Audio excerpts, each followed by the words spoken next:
Acts, chapter 22.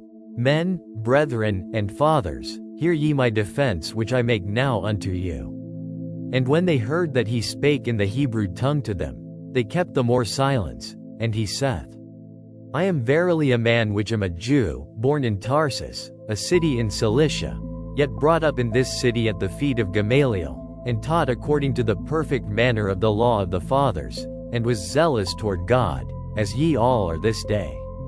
And I persecuted this way unto the death, binding and delivering into prisons both men and women. As also the high priest doth bear me witness, and all the estate of the elders, from whom also I received letters unto the brethren, and went to Damascus, to bring them which were there bound unto Jerusalem, for to be punished.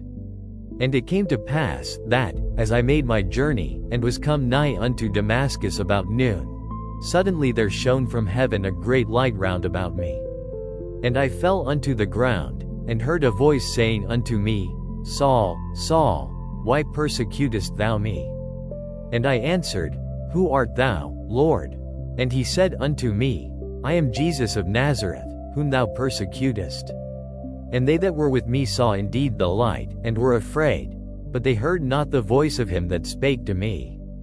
And I said, What shall I do, Lord?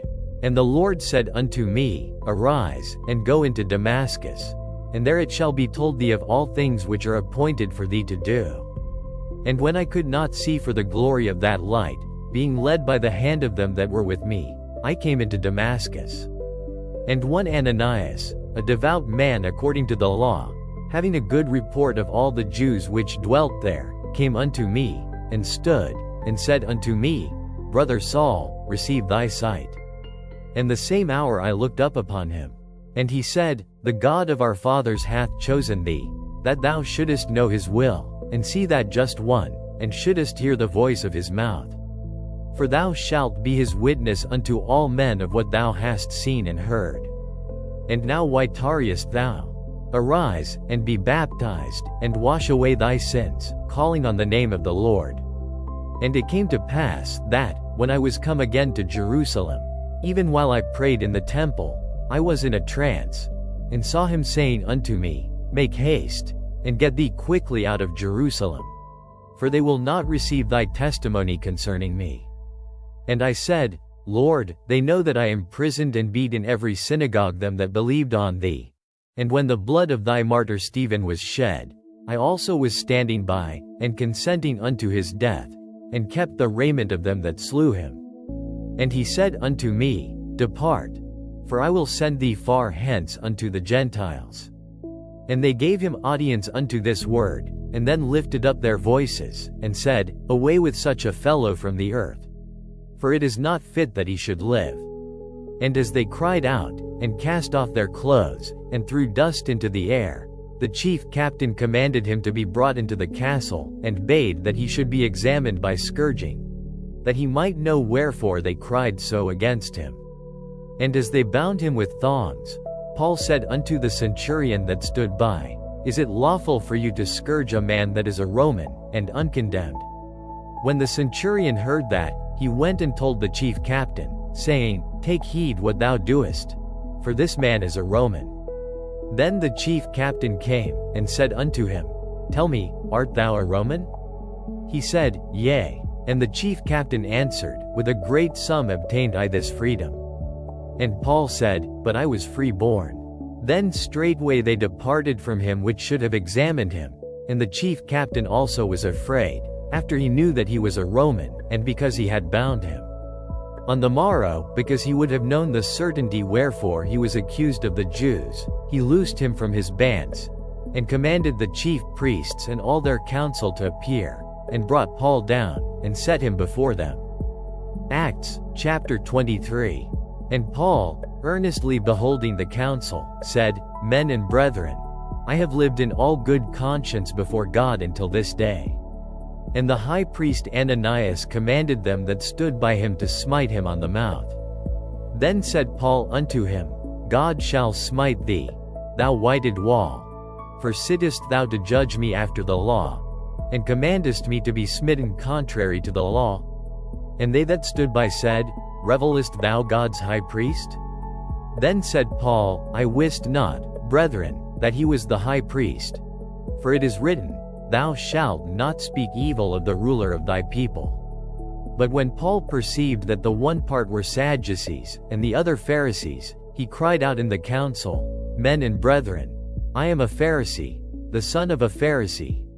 Of the hope and resurrection of the dead I am called in question. And when he had so said, there arose a dissension between the Pharisees and the Sadducees, and the multitude was divided. For the Sadducees say that there is no resurrection, neither angel, nor spirit. But the Pharisees confess both. And there arose a great cry, and the scribes that were of the Pharisees' part arose, and strove, saying, We find no evil in this man. But if a spirit or an angel hath spoken to him, let us not fight against God. And when there arose a great dissension, the chief captain, fearing lest Paul should have been pulled in pieces of them, commanded the soldiers to go down, and to take him by force from among them, and to bring him into the castle. And the night following the Lord stood by him, and said, Be of good cheer, Paul. For as thou hast testified of me in Jerusalem, so must thou bear witness also at Rome. And when it was day, certain of the Jews banded together, and bound themselves under a curse, saying that they would neither eat nor drink till they had killed Paul. And they were more than 40 which had made this conspiracy. And they came to the chief priests and elders, and said, We have bound ourselves under a great curse, that we will eat nothing until we have slain Paul. Now therefore ye with the council signify to the chief captain that he bring him down unto you tomorrow, as though ye would inquire something more perfectly concerning him. And we, wherever he come near, are ready to kill him. And when Paul's sister's son heard of their lying in wait, he went and entered into the castle, and told Paul. Then Paul called one of the centurions unto him, and said, Bring this young man unto the chief captain, for he hath a certain thing to tell him. So he took him, and brought him to the chief captain, and said, Paul the prisoner called me unto him, and prayed me to bring this young man unto thee, who hath something to say unto thee. Then the chief captain took him by the hand, and went with him aside privately, and asked him, What is that thou hast to tell me? And he said, The Jews have agreed to desire thee that thou wouldest bring down Paul tomorrow into the council, as though they would inquire somewhat of him more perfectly. But do not thou yield unto them, for there lie in wait for him of them more than 40 men, which have bound themselves with an oath, that they will neither eat nor drink till they have killed him. And now are they ready, looking for a promise from thee. So the chief captain then let the young man depart, and charged him, See thou tell no man that thou hast showed these things to me. And he called unto him 2 centurions, saying, Make ready 200 soldiers to go to Caesarea, and horsemen 70, and spearmen 200, at the 3rd hour of the night. And provide them beasts, that they may set Paul on, and bring him safe unto Felix the governor.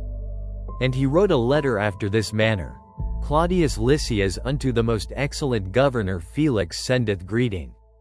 This man was taken of the Jews, and should have been killed of them. Then came I with an army, and rescued him, having understood that he was a Roman. And when I would have known the cause wherefore they accused him, I brought him forth into their council, whom I perceived to be accused of questions of their law, but to have nothing laid to his charge worthy of death or of bonds. And when it was told me how that the Jews laid wait for the man, I sent straightway to thee, and gave commandment to his accusers also to say before thee what they had against him. Farewell. Then the soldiers, as it was commanded them, took Paul, and brought him by night to Antipatris. On the morrow they left the horsemen to go with him, and returned to the castle, who, when they came to Caesarea and delivered the epistle to the governor, presented Paul also before him. And when the governor had read the letter, he asked of what province he was. And when he understood that he was of Cilicia, I will hear thee, said he, when thine accusers are also come. And he commanded him to be kept in Herod's judgment hall. Acts, chapter 24.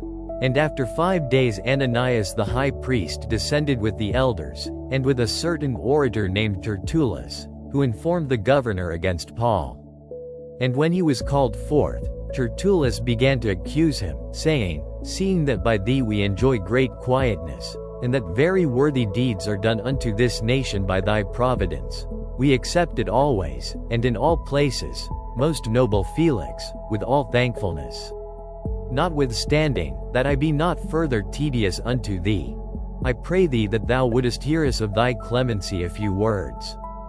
For we have found this man a pestilent fellow, and a mover of sedition among all the Jews throughout the world, and a ringleader of the sect of the Nazarenes, who also hath gone about to profane the temple, whom we took, and would have judged according to our law. But the chief captain Lysias came upon us, and with great violence took him away out of our hands, commanding his accusers to come unto thee, by examining of whom thyself mayest take knowledge of all these things, whereof we accuse him. And the Jews also assented, saying that these things were so. Then Paul, after that the governor had beckoned unto him to speak, answered, Forasmuch as I know that thou hast been of many years a judge unto this nation, I do the more cheerfully answer for myself, because that thou mayest understand, that there are yet but 12 days since I went up to Jerusalem for to worship. And they neither found me in the temple disputing with any man, neither raising up the people, neither in the synagogues, nor in the city. Neither can they prove the things whereof they now accuse me. But this I confess unto thee, that after the way which they call heresy, so worship I the God of my fathers, believing all things which are written in the law and in the prophets, and have hope toward God, which they themselves also allow, that there shall be a resurrection of the dead, both of the just and unjust. And herein do I exercise myself, to have always a conscience void to offense toward God, and toward men. Now after many years I came to bring alms to my nation, and offerings. Whereupon certain Jews from Asia found me purified in the temple, neither with multitude, nor with tumult, who ought to have been here before thee, and object, if they had aught against me. Or else let these same here say, if they have found any evil doing in me, while I stood before the council, except it be for this one voice, that I cried standing among them, touching the resurrection of the dead I am called in question by you this day. And when Felix heard these things, having more perfect knowledge of that way, he deferred them, and said, When Lysias the chief captain shall come down, I will know the uttermost of your matter. And he commanded a centurion to keep Paul, and to let him have liberty, and that he should forbid none of his acquaintance to minister or come unto him. And after certain days, when Felix came with his wife Drusilla, which was a Jewess, he sent for Paul, and heard him concerning the faith in Christ. And as he reasoned of righteousness, temperance, and judgment to come, Felix trembled, and answered, Go thy way for this time. When I have a convenient season, I will call for thee. He hoped also that money should have been given him of Paul, that he might loose him. Wherefore he sent for him the oftener, and communed with him. But after 2 years Porcius Festus came into Felix' room, and Felix, willing to show the Jews a pleasure, left Paul bound.